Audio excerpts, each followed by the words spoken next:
Hi! నమస్తే. Welcome to my channel Vasumathi's vlogs. మొన్న night నేను పుదీనా రైస్ చేసినానండి. నిన్న పొద్దున బొరుగులు తిరువాత చేసినాను. ఇంకా ఆ వీడియోనే షూట్ చేశాను. నన్ను ఒకరోజు అడిగారు ఒక వీడియోలో ఒకరు ఆహ్, "మీరు ఏమైందండి మీ రిలేషన్స్ తోటి? మీకు ఏం ప్రాబ్లమ్ ఉంది? చెప్పండి. కొంచెం నాకు మీ గోల్డ్ పోవడం అన్ని వీడియోలు చూస్తున్నాను. నాకు అర్థమవుతుంది మీ గురించి" అని అడిగారనమాట. "తప్పకుండా చెప్తాను" అన్నాను. నేను ఎక్కడి నుండి చెప్పాలంటే మొత్తం లైఫ్‌లో అన్ని కథలు చాలా ఉన్నాయండి. అత్తింటి తరపున, పుట్టింటి తరపున చెప్పుకోవడానికి చాలా ఉన్నాయి. నాకు డిప్రెషన్ ఉంది అని ఎప్పుడు చెప్తాను గదా! నాకెవ్వరు డిసైడ్ జేసి చెప్పలే. నీకు డిప్రెషన్ ఉందని డాక్టర్‌లేం జెప్పలే. నేను డాక్టర్ల కాడ ఏ టెస్ట్‌లు చేయించుకోలే. నాకు నేను చెప్తున్నా డిప్రెషన్ అంటే బాధ గదా! నాకు దెలిసి మీనింగు. నాకు బాధ ఉంది గనక నేను డిప్రెషన్‌లో ఉన్నానని నాకు నేను చెప్తున్నానండి. ఇంకా ఆ వీడియోలు చూస్తూ ఉండండి. నేనిప్పుడు మీకు ఆహ్, ఏం జరిగిందని అడిగిన వాళ్ళకు ఆ మాత్రమే ఆన్సర్ ఇస్తున్నాను. నా సిస్టర్ అని ఈ మధ్య ఎక్కువ చెప్తున్నాను గదా! నా సిస్టరు నాకు చాలా ఇష్టమండి. నా పెళ్ళైనప్పటి నుండి తను కష్టాలు పడతా ఉంటే, తన మీద నేను జాలి చూపించేదాన్ని. తనకొక మంచిగా ఉండాలని కోరుకున్న పర్సను.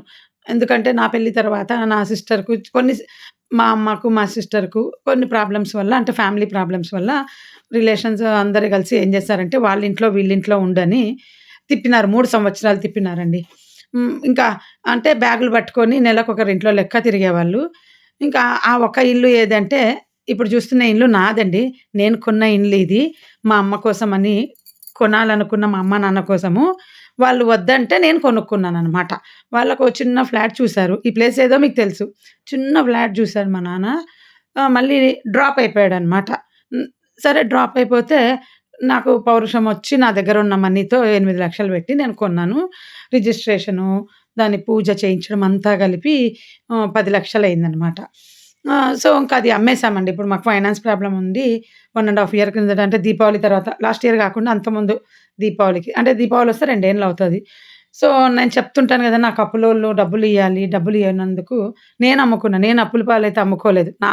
నా డబ్బు వేరే వాళ్ళెవ్వరు ఇవ్వకుండంటే నేను అప్పు చేయలేక మా ప్రాపర్టీ నేను అమ్ముకున్నానండి. ఈ ఇల్లు కొన్నానని హ్మ్. చాలా కడుపు మంట మా సిస్టర్ హస్బెండ్‌కి. ఎందుకు కడుపు మంట అంటే, ఈ ఇల్లు కొనకముందు నేను వాళ్ళున్న ఊర్లో నా కజిన్ తోటి నేను 8,00,000 పెట్టి ఒక ఫ్లాట్ రియల్ ఎస్టేట్ బిజినెస్ చేస్తున్నా. ఒక ఫ్లాట్ కొంటాను అన్నా.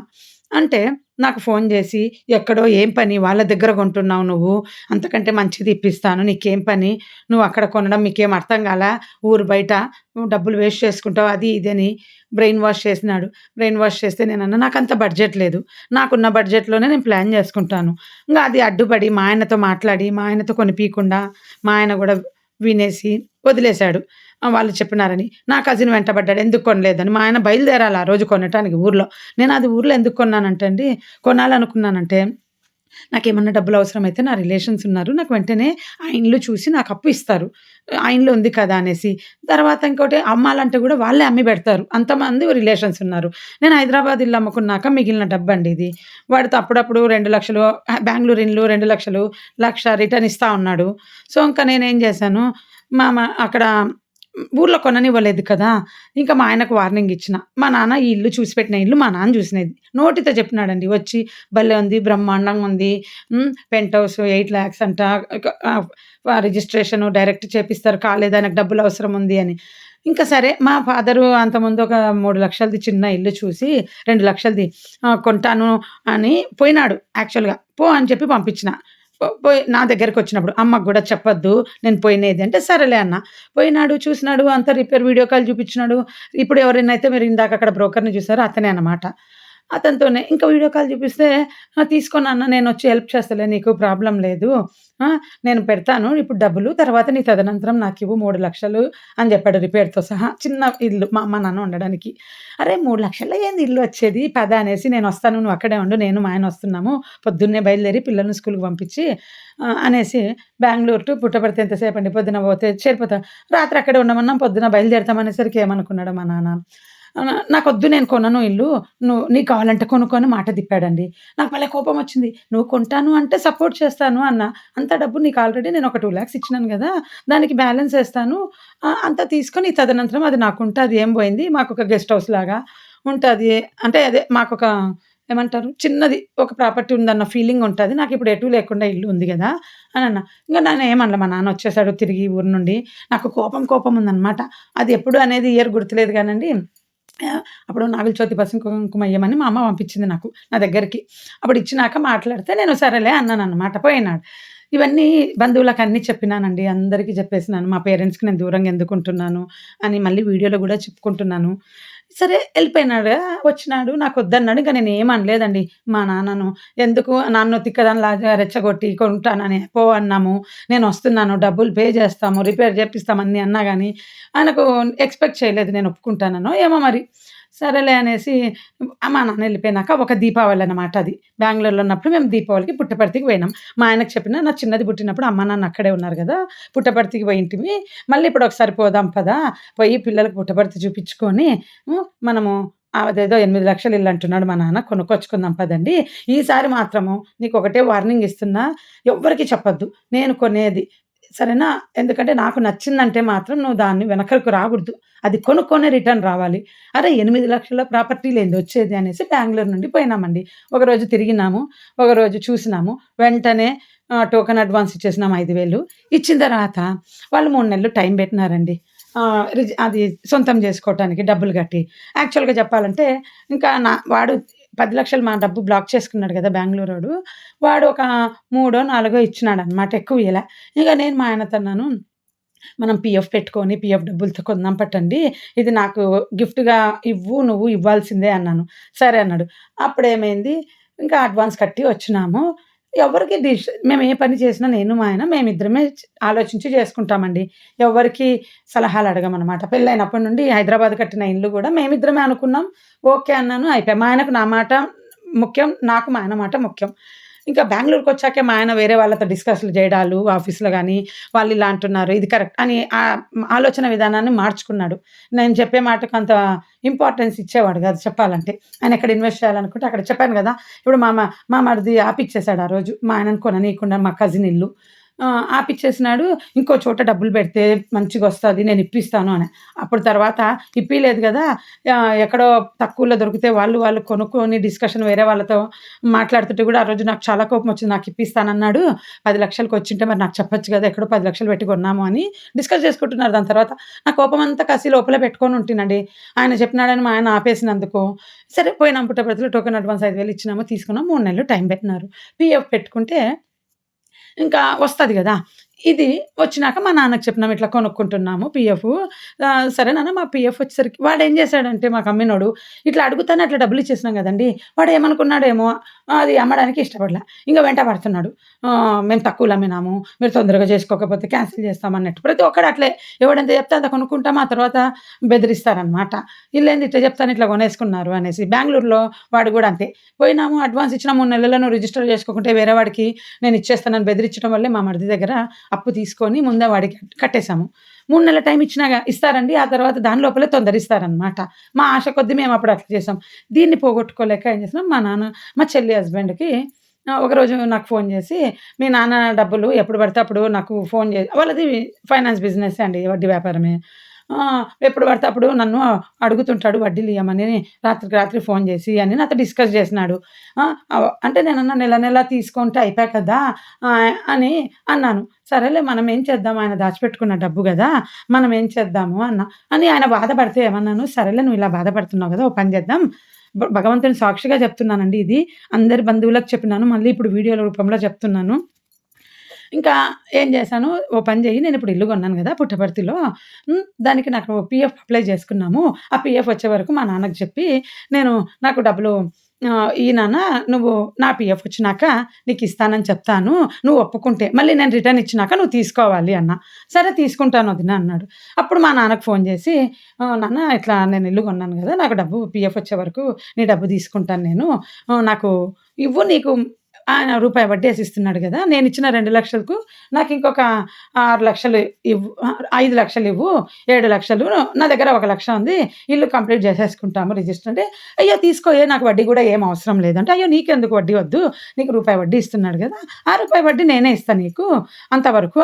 మా మరిదికి ఏం చెప్పినానంటే, చూడు ఇదంతా మా చెల్లెలు పక్కన కూర్చొని, మా మరిది పక్కన కూర్చొని మాట్లాడిన విషయాలు. ఏమని చెప్పింది, ఆహ్ మా చెల్లెలికి చెప్పినాను. మా చెల్లెల ముందరే మా మరిదికి ఏం చెప్పినా, చూడు నేను రిటర్న్ ఇచ్చేస్తా మా పీఎఫ్ రాంగానే. కానీ మా నాన్న దగ్గర మాత్రం రాలేదని నాటకాలాడదాం. ఎందుకంటే నాకింకా రాలేదంటే ఊరుకుంటాడు. నా చేతుల మీద నుండి ఆయనకు వడ్డీలిస్తా. అప్పుడు నేను మాట్లాడతాను. ఆయనకియ్యాల్సిన వడ్డీ ఆయనకిచ్చేస్తా ఉంటాం గదా! ఇంగ నిన్నైతే అప్పుడు ఎట్లా పడితే అట్లా అడుగుతాడు. నేను మిడిల్ క్లాస్ గనక నన్నడగడు ఊరుకూరికనే. ఇబ్బంది పెట్టడు. ఏ నెల ఆ నెల తీసేసుకో అని ఇచ్చేస్తా ఉంటాను. నువ్వే పంపించు నా దగ్గరికి. నేను నా నుండి ఆయన చేతికిస్తా. మిమ్మల్ని ఇబ్బంది పెట్టడు అని నేననుకున్నా. నాకు గూడా మంచి పనయిందిప్పుడు. బయట తెచ్చుకొని మా మరిది కాడ తీసుకున్నా నాకు రూపాయన్నర వడ్డీ పడతది. సరే అనేసి మా నాన్న కాడ రూపాయి వడ్డీ. ఇదంతా మా నాన్న దగ్గర మాట్లాడిన తర్వాత మా నాన్నకి చెప్పకూడదని ఇద్దరం ప్లాన్ చేసుకున్నాం. తర్వాత మా నాన్న నాకు ఒప్పుకున్నాడు గదా! మా నాన్నకి ఫోన్ చేసి మా నాన్న నేను ఒకరోజు ఎందుకో మా నాన్నతో మాట్లాడాను. మాట్లాడితే మా నాన్న ఫోన్ చేసి, "నేను నీకు మాటిచ్చినానని నన్ను అరిచినాడు. ఎందుకు వాళ్ళకి మాటిచ్చినావు డబ్బులిస్తానని. ఏం పీఎఫ్ అప్లై చేసుకుంటారు? ఏమొస్తదని వాళ్ళు ఏదో పీఎఫ్ పెట్టుకొని ఇస్తామంటున్నారు" అని అన్నాడంట. నేనన్నా, "వాళ్ళకేం తెలుసు నా పీఎఫ్ వస్తదో రాదో? నా పీఎఫ్ గురించి నాకు తెలుసు గానీ ఆయనకేం తెలుసు" అన్నా. ఏందో సరే ఎందుకు మాటిచ్చినావు నన్ను అడగకుండా అన్నాడంట. బాగా వినండి. నన్ను అడగకుండా ఎందుకు మాట ఇచ్చినావు అని. మేమిద్దరం ప్లాన్ చేసే గదండీ చెప్పింది. ఆ! మా నాన్న నాకు ఆ మాట చెప్పినాడు. నన్ను అరిచినాడు. నన్ను అడగకుండా మాట ఇచ్చినావని. అప్పుడు నేను బయట పెట్టా. ఏంది మేమిద్దరం ప్లాన్ చేసి నిన్ను అడిగినాం తెలుసా? నువ్వు మధ్య మధ్యలో డబ్బులు అడుగుతున్నావు వడ్డీలు అనేసి అనన్నా. అన్న తర్వాత ఇక మా ఆయన డబ్బు తీసుకోనిక పోయినాడు. గొడవలయినాయి గదా! అది అక్కడికి అయిపోయింది. బ్యాంక్‌లో గూడా ట్రాన్సాక్షన్ వద్దులెండి. ఊరికి పోయి 7,00,000 తీసుకురా అని పంపించిన. అక్కడ ఏమైంది? మా చెల్లి నాకు మధ్యలో ఫోన్ చేసి రోజు అక్క చెల్లెలు మాట్లాడుకుంటాం గదా! ఇంక నేను ఆ ఇల్లు కొంటున్నాను గదా! ఆ ఇల్లు మా అమ్మ, నాన్నకు ఏం చెప్పినానంటే, "మీ ఇద్దరు ఆడ ఉండండి. హ్మ్. నేను రిజిస్ట్రేషన్ చేసుకున్నాక లోపల మీరు డిసైడ్ అవ్వండి. ఒక్కసారి రిజిస్ట్రేషన్ చేసుకొని నేను దాన్ని రెంట్‌కిచ్చినానంటే మాత్రం మీకు ఇవ్వను. ఉంటారా? ఉండండి. నేనిప్పుడు రెంట్‌కిస్తే నాకు 5,000 పోతదన్నారు. ఓకే. మీరు రెంట్ ఇవ్వకండి. మీకొచ్చే వడ్డీ డబ్బులతో ఆడ బాబా కాడ హాయిగా ఉండండి ఇద్దరు. జరిగిన కష్టాలు అయిపోయినాయి వదిలేయండి. మేమందరం అప్పుడప్పుడు అక్క చెల్లెలందరం వచ్చిపోతుంటాం. అందరిని ఒకేసారి రావాలని గూడా అనొద్దు. ఎవరికిష్టం వచ్చినప్పుడు వాళ్ళు పోతారు. కానీ అదెప్పుడు గూడా నా ఇల్లు అనే మాట మీరు మాట్లాడగూడదు. మీ ఇల్లే అదని. ఆ రిజిస్ట్రేషను చేసుకోవటానికని ఆయన పోయి డబ్బులు తెచ్చుకున్నప్పుడు మా చెల్లి అక్కడ మా ఆయన ఉన్నప్పుడు మా ఆయన ముహూర్తం గూడా పెట్టించుకొచ్చుకున్నాడు. ఎప్పుడు వాస్తు పూజ చేసుకోవాలా అని. వీళ్ళకెందుకు బగ్గుమంటున్నారో తెలీదు. మా ఆయన ఫోన్‌లో ఎప్పుడు వాళ్ళు రస్తాలో ఏమైందంటే మా చెల్లెలు వాళ్ళిద్దరు మా ఆయన రస్తాలో వస్తూ నాకు ఫోన్ జెప్పాడు. "నువ్వేం కొట్లాడినావు మీ చెల్లెలతో ఈడ గట్టి గట్టిగా అరుస్తున్నాడు మీ మరిది" అని ఫోన్ చేసినాడు మా ఆయన. ఆ! ఏమేమి అరిచినాడో అన్నీ చెప్పినాడనమాట. "నీ భార్యకు పని పాట లేకుంటే గిన్నెలు తోముకుంటూ కూర్చోమను. అంతేగాని ఊరికే ఇట్లా ఫోన్‌లు చేసి మాట్లాడొద్దను మా ఆవిడతో" అన్నాడంట. ఏందబ్బా! నేనేం మాట్లాడినానండి. మా చెల్లెలు ఏమనిందంటే నాకు ఫోన్ చేసి తనేమనిందంటే, "చూడు నువ్వు అమ్మ, నాన్నని ఆడ పెడుతున్నావు. నేను ఏమి ఫైనాన్స్‌గా హెల్ప్ చేయలేను చూడు ముందే చెప్తున్నాను. చేతి సాయం చేయగలను" అంటే, "నిన్ను ఎవరడిగినారు? నేను చేసుకుంటాను. మా అమ్మ, నాన్నకని వాళ్ళకి మాటిచ్చినాను. నేనేం చెప్పలేదే నిన్ను. నేను ఒక్కరోజు కూడా ఒక రూపాయి అడగలేదే నువ్వు సహాయం చేయమని" అని చెప్పినాను. అంతే. అంతకంటే దానివల్ల అప్పుడు మా చెల్లెలు నాతో ఇంకా పాత ఇన్సిడెంట్లు తెచ్చి అసలు "నీకంటే నేను అమ్మ, నాన్నని బాగా చూసుకున్నాను. హ్మ్. నా నువ్వు నాన్నకి ఆపరేషన్ అయితే రాలేదు. కంటి ఆపరేషన్ అయితే" అనేసి గొడవ పెట్టుకుంది. ఆ! ఏమనిందంటే, మేమొక టైంలో ఏం చేశామంటే, మా నాన్నను మా ఇంటికి రావద్దని బంధువులు చెప్పిస్తే, హైదరాబాద్‌లో మా ఇంటికి రావద్దు నాన్న అని చెప్పినాను. మా బ్రదరు, మా నాన్నకు ప్రాబ్లమ్స్ ఉంటే వాళ్ళు గొడవ పడుకుంటున్నారు. మీ ఇంటికి రానియద్దు అని చెప్పినారు వస్తే అప్పుడు. ఇంగ నేను మా బ్రదర్ తరపున మేమందరం సపోర్ట్‌గా ఉండి, సరే అని రానిలా. తర్వాత మా నాన్నకి చెప్పినాను, "చూడు నాన్న నువ్వు తండ్రివి నా ఇంటికొస్తే, నేను ఆ రోజు పో అని చెప్పి పంపించినాను కదా! అందుకే ఆ భగవంతుడు నా బంగారు పోగొట్టి నాకు శిక్ష ఏసినాడు. మంచి పని చేసినాడని" మా నాన్నకి చెప్పుకున్నా. తర్వాత ఇదే పాయింట్ మా చెల్లెలు నా దగ్గర ఎత్తింది. "నువ్వు రావద్దని చెప్పినావు." నేనన్నా, "నువ్వు ఎవరే ఆ మాట అనడానికి? అంటే గింటే నాన్న అనాలి. నేను నాన్నకి చెప్పినాను. మళ్ళీ మా నాన్న లైఫ్ సెటిల్ కావడానికి కూడా నేను మా ఆయనే కారణమైనామండి. మా నాన్నకి మేమే జాబు ఇప్పిచ్చాము. ఆయన అడిగితే మేము ఆయనను బాగా చూసుకున్నాము. అప్పుడు కూడా మా బ్రదరు చూసుకోవద్దని మమ్మల్ని ఫోన్‌లలో చెప్పాడనమాట. మీకు తెలీదు అని. ఇంకా ఎన్ని రోజులు వాళ్ళ మాట వినడము, నీ వల్ల నాకు ప్రాబ్లమ్ అయితది అని మా బ్రదర్ ఒకసారి నాకు ఫోన్ చేసి హెచ్చరించినాడు. సరేలే నా వల్ల నీకు ప్రాబ్లమ్ అయితదని మా నాన్నకి దూరం దూరం ఉన్నాం. బెంగుళూరుకొచ్చాక మా నాన్న మా ఇంట్లో ఉంటానంటే, సరే ఉండు నాన్న ప్రాబ్లమ్ లేదని 3 నెలలు ఉంచుకున్నా. అంతే. ఇంకా ఆ తర్వాత మా చెల్లెలు ఇలా మాట్లాడి గొడవ పెట్టుకుందా. వాళ్ళకది కడుపు మంట. సో, వాళ్ళ కడుపు మంట ఎక్కడ స్టార్ట్ అయిందంటే, నేను బెంగుళూరు వదలక ముందు స్టార్ట్ అయింది. నేను హైదరాబాద్ వదిలినప్పటి నుండి మా పేరెంట్స్‌కి ఒక సెటిల్‌మెంట్ చేయాలని ఎన్నో రకాల ప్రయత్నాలు చేశాననమాట. అందరూ నాకు హ్యాండ్స్ ఇచ్చినారు. అక్క చెల్లెళ్ళు సపోర్ట్ చేస్తామనేది లాస్ట్ మూమెంట్‌లో మాకు సంబంధం లేదనడము. లేదా నేను ఊరికే మాట్లాడగలను. నేను చేసే ప్రతి ప్లాన్‌కు నా ముందర అందరూ యెస్ అంటారు. తర్వాత లాస్ట్‌లో ఫైనల్ స్టేజ్‌కొచ్చేసరికి మా అమ్మ, నాన్న ద్వారా ఆహ్, డి మార్పులు చేసేస్తారు. నాకు మానసికంగా మా అమ్మ, నాన్న ఒక చోట ఉండాలి ఇద్దరు అని బాగా నలిగిపోయినాను బెంగుళూరులో. మా ఆయన నాకు సపోర్ట్ చేశాడు. "మీ అమ్మ, నాన్న కోసం నువ్వు ఏం చేస్తావో చెయ్యి. నీకు నా తరపున ఫుల్ సపోర్ట్ ఇస్తున్నాను" అని అన్నాడనమాట. ఎందుకంటే నేనప్పుడు బాగా సంపాదిస్తుంటినండి. ఇప్పుడు చూసారా వేలు కట్టయింది గదా! సేమ్ సేమ్ ఇలాగే నేను 5 ఏళ్ల క్రిందట కూరగాయలు కట్ చేస్తుంటే నా చూపుడు వేలు ఎడమ చేతిది ముక్క ఇప్పుడు గోరు వరకే కట్టయింది. అప్పుడు మొత్తం కండతో సహా కింది వరకు వేలు కట్టయింది. ఆ వేలు కడితే మా అమ్మ, నాన్న ఫ్లైటేసుకొని వచ్చి నన్ను చూడ్డానికొచ్చినారు. అంత ప్రేమ అని నేను భ్రమ పడినాననమాట. భ్రమనే కేవలం. ఇట్లా నేను రావద్దన్నా గాని వచ్చినారు. అప్పుడు మా చెల్లెలు ఓ అని ఏడ్చింది. "ఎందుకు నీకెప్పుడు ఏదో ఒకటైతాది. జాగ్రత్త" అని ఆమె ఏడ్చి, నేను ఏడ్చి అంత ప్రేమగుంటిమి అప్పటి వరకు గూడా. బెంగుళూరు వదిలి వచ్చినాక గూడా చెప్తున్నాను. నా వేలు కట్టే వరకు గూడా బ్రహ్మాండంగా అందరం మాట్లాడాం. కోవిడ్‌కు ముందండి. కోవిడ్‌కి ముందు మళ్ళీ ఒక చిన్న ఇన్సిడెంట్ జరిగింది. అది మళ్ళీ తర్వాత నేను షేర్ చేసుకుంటాను. చాలా చాలా ఉన్నాయి ఫ్యామిలీ గురించి చెప్పుకోవాలంటే. కానీ నా వరకు జరిగిన మ్యాటరు వాళ్ళని గూడా ఎక్కువ బ్యాడ్ చేసి చెప్పకూడదు గదా! సింపుల్‌గా నా వరకు జరిగినవే నేను చెప్పగలను. అంతే. ఇలా డిప్రెషన్స్‌కు నా పుట్టింటోళ్ళు గంపెడు కారణాలండి. ఓన్లీ అత్తింటోళ్ళే గాదు. ఎన్నో సార్లు అత్తింటి వాళ్ళ గురించి చెప్పాను. పుట్టింటోళ్ళ గురించి మీకు చెప్పలేదు. చిన్నప్పటి నుండి మా అక్కకు, నా చెల్లికి నేనంటే ఇష్టం ఉండేది కాదండి. ఎందుకంటే మా అమ్మ, నాన్న నన్నెక్కువ ముద్దు చేసేవాళ్ళు. మా అక్క, మా చెల్లి మా అమ్మమ్మ ఇంట్లోనే ఎక్కువ పెరిగారు వాళ్ళంతా, మా బ్రదర్ గూడా. నేను ఒక్కదాన్ని మా నాన్న నన్ను బాగా బొద్దుగా, ముద్దుగా ఉన్నానని అక్కడ పెంచలేదన్నమాట. తన దగ్గరే పెంచుకున్నాడు. నాకు మా నాన్నని చూడకుంటే చిన్నప్పుడు మా నాన్న బిజినెస్ కోసం హైదరాబాద్‌కి పోతే రాత్రి జ్వరమొచ్చేది. తర్వాత మా నాన్న జోక్ గూడా జేసేవాడు. చిన్నప్పుడు నన్ను చూడకుంటే జ్వరమొచ్చేది. ఇప్పుడు నన్ను జూస్తే దీనికి జ్వరమొస్తాది అని. అట్లా ఇద్దరం అంత క్లోజ్ అనమాట. నాకు చిన్నప్పటి నుండి వాళ్ళ దగ్గర పెరగటం కావచ్చు, వాళ్ళు నన్ను ఎక్కువ ముద్దు చేయటం గావచ్చు. అందుకే అందరిని మా అమ్మ సమానంగా తిట్టడము, కొట్టడము చిన్నప్పుడు జేసింది. ముద్దు ఒకటే తేడా, అంతకు మించి ఏం లేదు. పెట్టడాలు గానీ అన్నీ ఈక్వల్. పెళ్ళైనాక గూడా మాకు పెట్టడాలు గానీ అందరికీ సమానం. రూపాయి కూడా ఒకరికి ఎక్కువ, ఒకరు తక్కువ అని పెట్టలేదనమాట.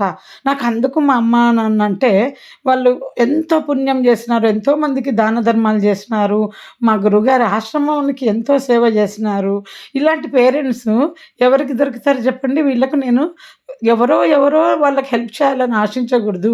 కూతుర్లుగా మనము ముందు వాళ్ళకు ఎంత చేయగలుగుతామో చేసి తర్వాత ఏదన్నా అనాలి. వీళ్ళు చేయలే, వాళ్ళు చేయలే అని అనకూడదు అని ఆతృతతో బెంగుళూరుకొచ్చిన సంవత్సరం నుండి ప్రయత్నం జేస్తున్నాను.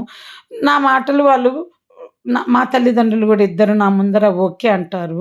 నా తర్వాత హ్యాండ్ ఇస్తారు. ఎప్పుడు ఇలాగే చేస్తా వచ్చేవాళ్ళు. వీడియో మళ్ళీ ఎప్పుడైనా చెప్తానండి.